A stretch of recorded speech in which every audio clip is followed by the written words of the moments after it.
I'll show you how to use conanair in manual mode. First, please connect your computer, mobile phone, or tablet to the Wi-Fi application starting with CNA and enter the key 199.20.112. After connecting to 192.168.5.1 with a browser, you'll see the screen. Now it's time to start measuring.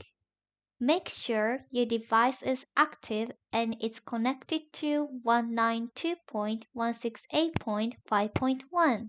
If it is, you can see a green battery display in the top right corner.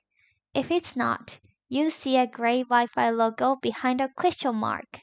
For this demonstration, we selected point 04 ISO IV from the sampled file provided with the standard software. In practice, you can make and upload your own point definition file. You can easily make your own definition file by editing the included sample. Also, when you measure for the first time, you should click the measurement button only. You can download files and data later. Measurement time is fixed for 10 seconds. When measuring, the time will be displayed on the screen.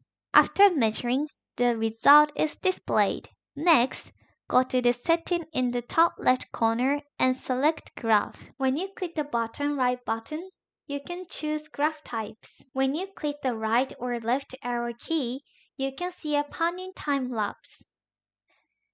You can change the zoom level of a graph with the plus and minus keys. Now, let's go back to the setting in the top left corner and click the measurement button to download the file. You can download by clicking the download button. The file is in a dedicated format. You can convert it to CSV with a computer application.